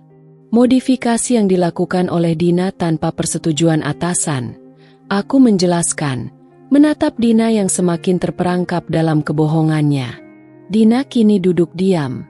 Wajahnya semakin hancur. Semua orang di ruangan itu menatapnya dengan kaget dan ngeri. Tidak ada yang mengira dia bisa berbuat sekejam ini. Tapi, aku melanjutkan dengan nada yang lebih tegas. Ini bukan hanya soal kesalahan. Ini soal tanggung jawab. Dan Dina, kamu yang harus menanggung konsekuensinya. Aku memandang semua orang dengan tatapan penuh kekuatan. Kita tidak bisa membiarkan hal ini terjadi lagi. Kita tidak bisa memaafkan seseorang yang bermain dengan reputasi perusahaan. Keheningan yang menggelapkan ruang konferensi membuat hati Dina semakin sesak. Dia tidak bisa berbicara, tidak bisa membela diri. Semua kebohongannya kini terbongkar di depan mata banyak orang. Aku tahu ini adalah puncak dari semua yang telah terjadi. Dina telah terperangkap, dan dia tidak bisa lagi lari. Aku mengalihkan pandanganku ke klien yang hadir di ruangan itu. Saya mohon maaf atas segala ketidaknyamanan yang ditimbulkan oleh kesalahan ini. Kami akan segera melakukan perbaikan dan menjamin kejadian serupa tidak akan terulang. Aku kembali menatap Dina yang sekarang sudah menundukkan kepala. Tidak bisa mengelak lagi. Namun, tindakan yang diperlukan akan diambil untuk memastikan bahwa kejadian seperti ini tidak merusak nama baik kita lebih jauh. Dina, kamu akan dihadapkan pada keputusan yang berat hari ini. Rapat berlangsung dalam hening setelah aku selesai berbicara. Semua orang tahu bahwa ini adalah keputusan akhir. Dina akan menerima konsekuensinya, dan aku akan menghapus jejak-jejak kotor yang dia tinggalkan. Aku hanya perlu satu hal, memastikan semuanya berjalan sesuai dengan aturan yang sudah aku buat sejak awal. Di akhir rapat, aku mengarahkan Dina untuk keluar dan berbicara empat mata denganku. Saat pintu ruang konferensi tertutup, aku menatapnya dengan tatapan penuh kemenangan. Dina, kamu sudah tahu bahwa ini adalah titik balik terakhirmu. Kamu hanya punya dua pilihan. Keluar dengan cara terhormat, atau hadapi kenyataan bahwa perusahaan ini tidak akan lagi memberi tempat bagi pengkhianat. Dia menatapku dengan penuh kebencian, namun tidak bisa berkata apa-apa. Sekarang, buat keputusanmu. Hari itu adalah hari yang panjang, namun aku tahu, ini adalah akhir dari semua kebohongan yang Dina tebarkan. Semua mata kini tertuju padaku. Dan aku tahu bahwa waktu untuk menunjukkan siapa Dina sebenarnya sudah tiba. Aku berdiri di depan ruang rapat yang penuh sesak, di mana para karyawan dan klien hadir, menunggu untuk mendengarkan apa yang akan aku katakan. Tapi kali ini, aku bukan hanya akan berbicara, aku akan menunjukkan kebenarannya, menyingkap topeng yang selama ini Dina kenakan. Aku menekan tombol remote, dan layar proyektor menyala. Di sana, tampak jelas deretan email, pesan-pesan yang sengaja disembunyikan, dan transaksi-transaksi gelap yang dilakukannya. Semua bukti yang tak terbantahkan terpampang di hadapan mereka. Apa yang kalian lihat di sini adalah bagian dari transaksi yang selama ini disembunyikan. Aku memulai, suaraku tegas namun tanpa emosi. Dina, yang kalian anggap kolega, sahabat, ternyata berkhianat. Mengubah dokumen, memanipulasi klien demi keuntungan pribadinya. Di layar, email-email yang aku temukan satu persatu muncul. Pesan-pesan yang penuh dengan kebohongan. Cara-cara licik untuk menyabotase hubungan dengan klien. Ada juga bukti pembayaran yang mencurigakan, yang jelas-jelas menunjukkan bahwa Dina terlibat dalam transaksi ilegal. Dina, yang sejak awal menunduk, kini mendongak. Wajahnya pucat pasi, matanya berputar liar, mencoba mencari jalan keluar. Tapi tak ada jalan keluar. Semua sudah terungkap. Dia berdiri dari kursinya, mulutnya terbuka, ingin membela diri. Tapi aku bisa mendengar kebohongan yang sudah sangat jelas dari kata-katanya. Ini tidak seperti yang kalian pikirkan. Dina berseru, berusaha mempertahankan wibawanya. Semua ini salah paham. Ini bukan seperti yang kalian lihat. Namun, aku tahu, tak ada lagi yang akan percaya pada kata-katanya. Tidak setelah apa yang baru saja mereka lihat. Jangan berbicara tentang kesalahpahaman, Dina. Aku menjawab, mengangkat tangan untuk menghentikan kata-katanya. Kita semua sudah melihat dengan jelas apa yang kamu lakukan. Jangan coba menutupinya dengan kata-kata manis lagi. Dina tergagap, matanya berkaca-kaca. Namun hatinya sudah tahu bahwa semuanya telah berakhir. Semua orang yang ada di ruangan itu kini menatapnya dengan pandangan yang berbeda. Tidak ada yang peduli lagi dengan penjelasannya. Dia mencoba berlari keluar. Namun aku menahannya dengan tatapan tajam. Dina, aku berkata pelan. Kamu tidak bisa lari kali ini. Kamu sudah terlalu jauh. Dina menunduk. Dan untuk pertama kalinya sejak aku mengenalnya, aku bisa melihat betapa rapuh dirinya. Di balik sikap percaya diri yang dulu dia tampilkan, kini hanya ada seorang wanita yang terperangkap dalam kesalahannya sendiri. Apa yang akan kamu lakukan sekarang? Aku bertanya, suara tenang tapi penuh makna. Apakah kamu akan terus berbohong di depan semua orang? Atau kamu akan mengakui semuanya? Dina menggigit bibir bawahnya, kepalanya tertunduk. Aku bisa merasakan betapa berat beban yang dia rasakan. Ini adalah momen di mana dia harus menanggung akibat dari setiap pilihan yang pernah dia buat. Setelah beberapa detik yang terasa sangat lama, Dina akhirnya mengangkat wajahnya. Matanya basah, namun dia masih berusaha menjaga harga dirinya. Saya tidak tahu harus bagaimana. Suara Dina terdengar parau, hampir tidak bisa dikenali. Semua ini terjadi karena saya ingin keluar dari bayang-bayangmu. Bayang-bayangku. Aku terkekeh. Dina, kamu sudah lama meninggalkan bayang-bayangku. Kamu memilih jalanmu sendiri, jalan yang penuh kebohongan dan manipulasi. Dina tidak bisa berkata apa-apa lagi. Dia tahu, dia tak bisa lagi menyelamatkan diri. Aku memberi kesempatan pada Dina untuk keluar dari ruangan itu dengan kepala tegak. Namun, saat dia mencoba berjalan, aku menahan langkahnya. Jangan lupa, Dina, aku berkata dengan tegas. Kamu tidak bisa kembali ke sini. Ini adalah akhir dari semua permainanmu. Dina menatapku satu kali lagi. Matanya penuh penyesalan. Namun dia tahu, tak ada tempat untuk kembali. Saat Dina keluar dari ruangan, aku melihat bagaimana semua orang di sana mulai saling berbisik. Mereka tahu kebenaran sekarang. Dan aku tahu, ini adalah saat yang paling membebaskan dalam hidupku. Aku melihat ke arah layar. Tempat semua bukti itu masih terpampang jelas. Semua yang sudah aku bangun, semua yang sudah aku perjuangkan, akhirnya mendapat pengakuan yang pantas. Kini, bukan hanya aku yang akan menikmati kemenangan ini, tetapi juga semua orang yang pernah dihina dan disakiti oleh Dina. Ini adalah akhir dari semua luka, dan awal dari babak baru dalam hidupku. Suasana di ruang rapat terasa mencekam setelah Dina keluar. Seolah udara terperangkap di dalam ruang itu. Tak bisa keluar, tak bisa masuk. Semua yang ada di dalam ruangan hanya diam, terperangah, mencoba memproses apa yang baru saja terjadi. Tapi tak lama, terdengar langkah berat yang menghentak di lorong. Dina kembali.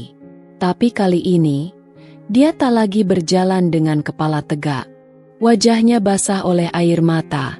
Suaranya bergetar, hampir tak bisa dikenali. Dina masuk ruangan dengan langkah terhuyung.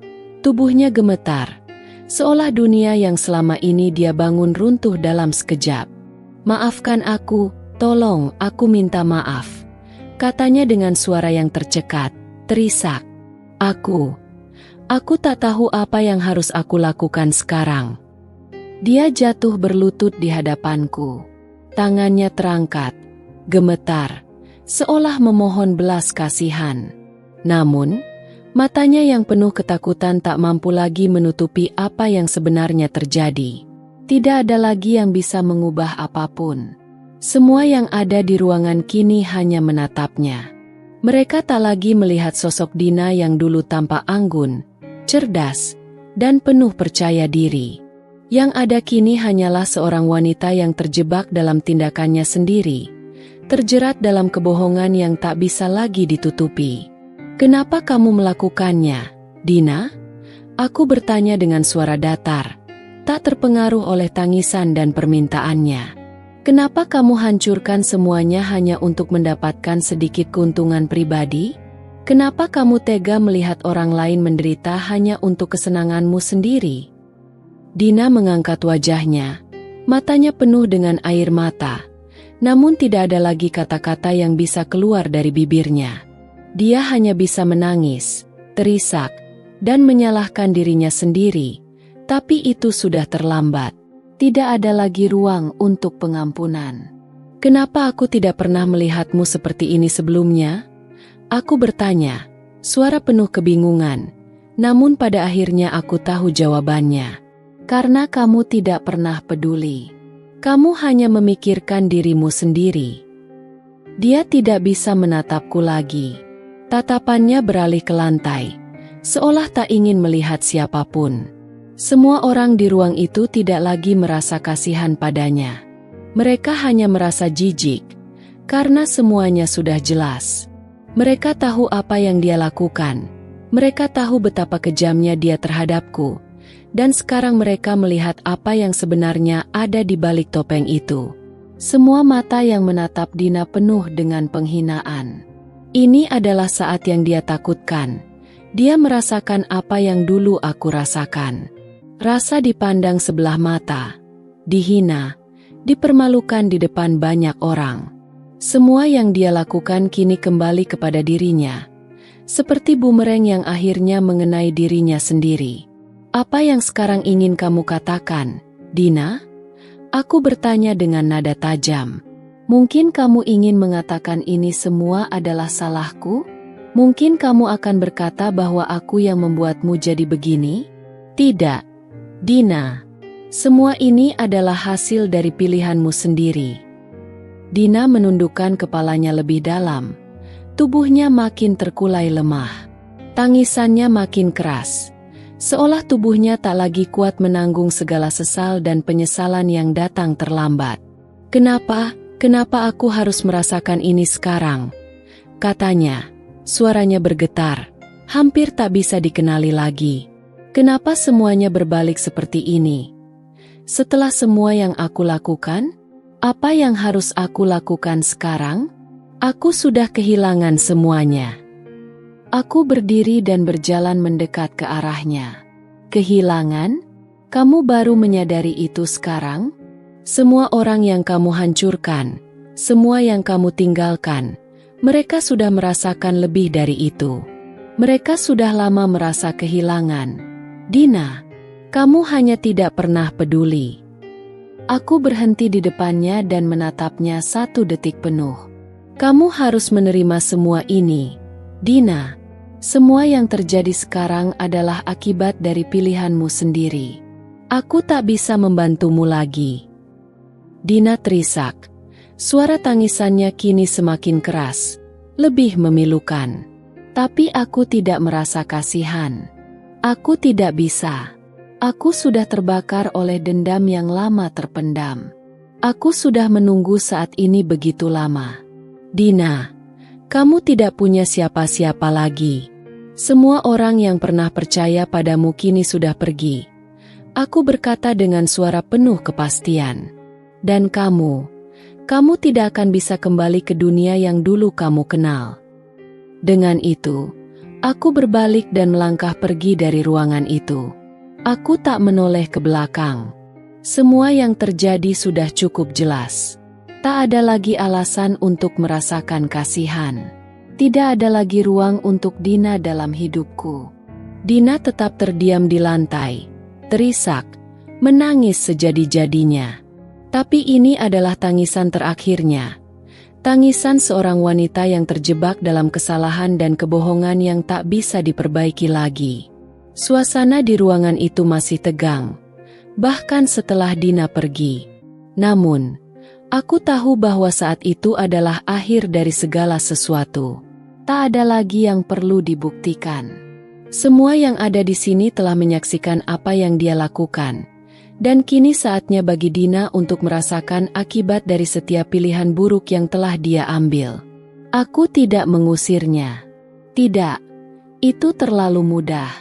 Aku ingin dia pergi dengan hina, dengan bisik-bisik, dengan tatapan penuh kebencian. Aku ingin dia merasakan setiap rasa malu yang selama ini dia sebarkan padaku. Aku ingin dia keluar dari gedung ini tidak dengan anggunnya, tidak dengan kebanggaannya, tapi dengan kekalahan yang tak bisa dia hindari. Dina melangkah dengan gemetar. Setiap langkahnya seolah semakin berat. Seolah dia menyadari bahwa tidak ada lagi tempat yang bisa dia tuju, tidak ada lagi tangan yang bisa dia pegang.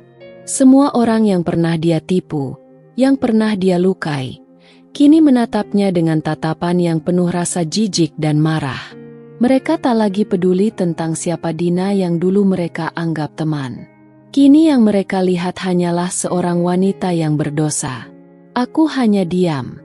Aku tak perlu mengucapkan sepatah kata pun. Lihat saja, aku pikir. Lihat bagaimana dia berjalan dengan pandangan penuh kebencian dari semua orang yang pernah dia sakiti. Dina mendekati pintu keluar. Suaranya terputus-putus oleh isakan. Tapi dia tidak menoleh lagi. Tidak ada lagi yang bisa diselamatkan. Aku bisa mendengar bisikan-bisikan dari karyawan yang berada di ruang rapat. Suara mereka bergema di seluruh gedung, menyebarkan berita buruk tentang Dina.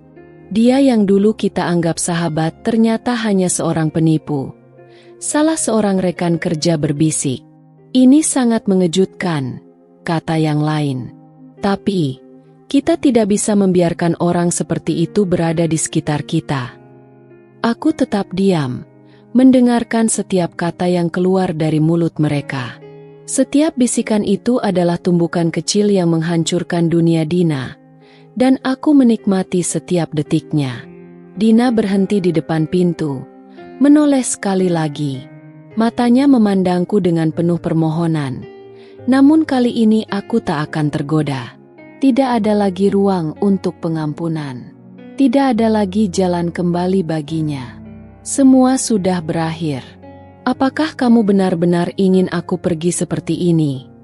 Dia bertanya, suaranya pecah. Aku hanya mengangkat bahu, tidak menunjukkan sedikit pun simpati. Kamu sudah memilih jalannya sendiri, Dina. Tidak ada yang bisa kamu lakukan untuk mengubahnya. Dengan tatapan terakhir yang penuh penyesalan, Dina berbalik dan meninggalkan ruangan itu. Aku bisa melihat tubuhnya yang kaku, Langkahnya yang terhuyung, seperti seorang wanita yang baru saja kehilangan dirinya sendiri. Dan dalam kepergiannya, aku merasa ada sesuatu yang kosong di dalam diriku. Bukan karena aku merasa kasihan, bukan karena aku merindukannya, tetapi karena aku tahu bahwa ini adalah harga yang harus dibayar untuk setiap kebohongan yang dia buat. Aku memandang ke arah pintu yang tertutup perlahan di belakangnya. Ada perasaan lega yang memenuhi dadaku. Namun aku tahu ini bukanlah akhir yang sempurna. Ini adalah akhir yang pahit, yang berdarah, dan yang aku rasa sudah lebih dari pantas untuknya. Tapi itu semua tidak lagi penting. Dunia ini berputar kembali pada tempatnya. Dan aku hanya akan melanjutkan apa yang sudah aku mulai. Aku sudah mencapai tujuanku, membuka matanya untuk melihat bahwa setiap tindakan ada akibatnya, dan tidak ada tempat untuk orang seperti Dina di dunia yang aku bangun ini. Ketika pintu ruangan itu akhirnya tertutup sepenuhnya, aku merasa seolah seluruh dunia bisa kembali bernafas.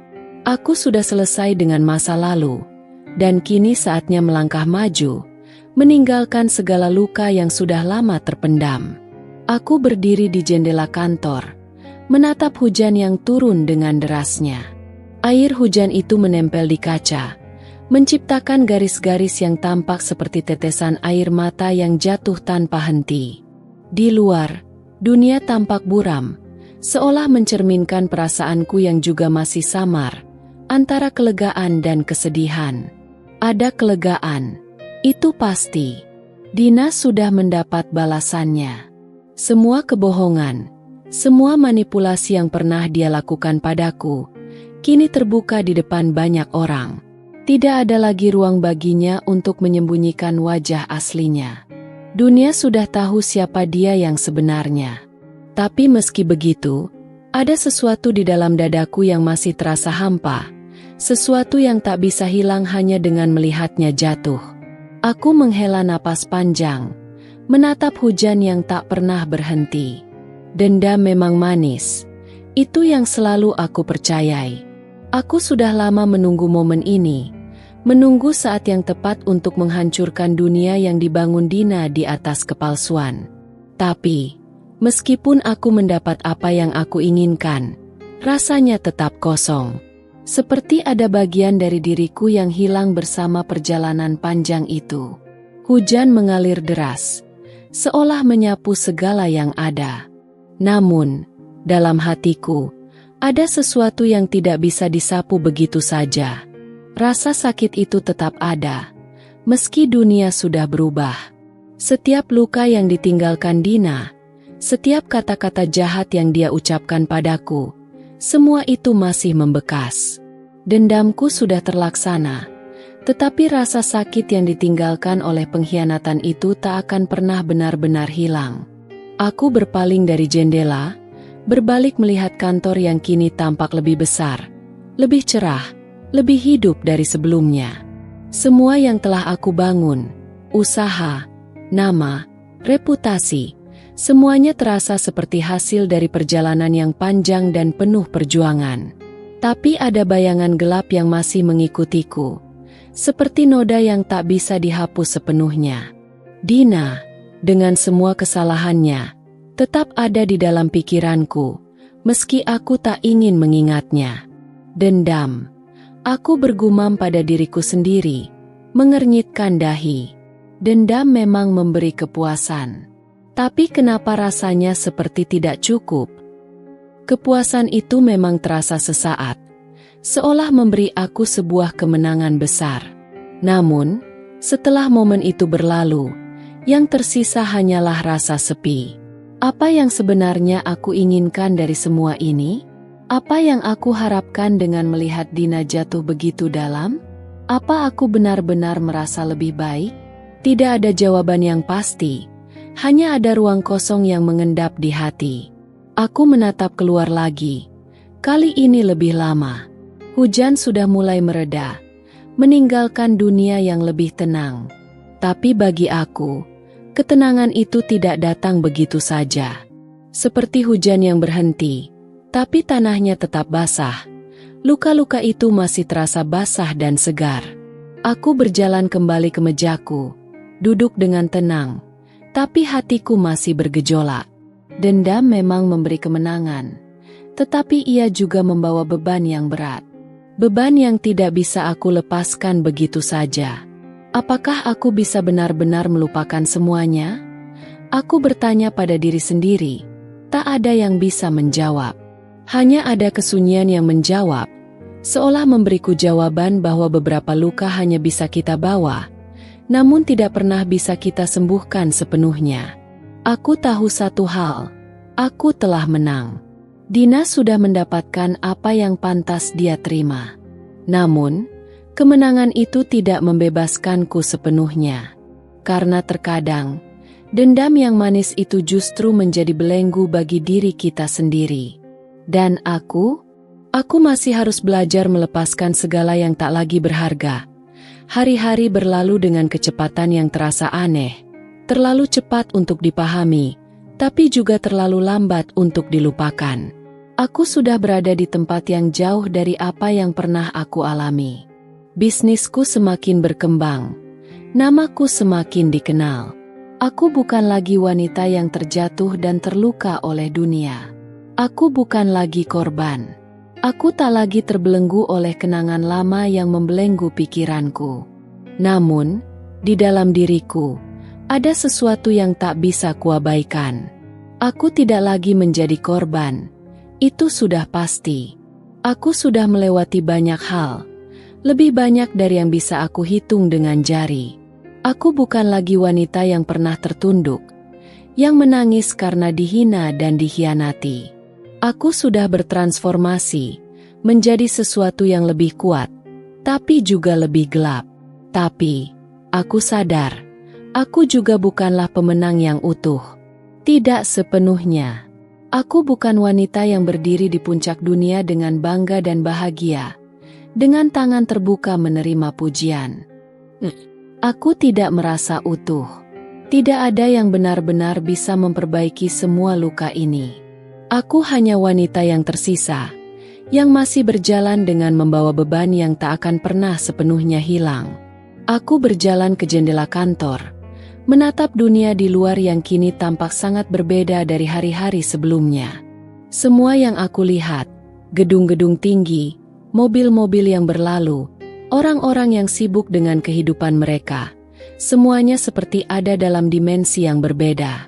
Aku merasa seperti orang luar, yang melihat dunia ini dengan jarak yang jauh. Aku bukan lagi si wanita yang dulu. Dulu, aku yang terjatuh, aku yang dikhianati, aku yang menangis di sudut gelap. Tapi sekarang, aku adalah sesuatu yang lebih dari itu. Aku adalah luka yang berjalan, luka yang tak akan pernah sembuh sepenuhnya, meski aku terus melangkah maju. Aku adalah produk dari segala yang pernah ku alami, segala yang pernah menggores hatiku, segala yang pernah menguji ketangguhanku. Di dalam diriku, ada kekuatan, ada keberanian.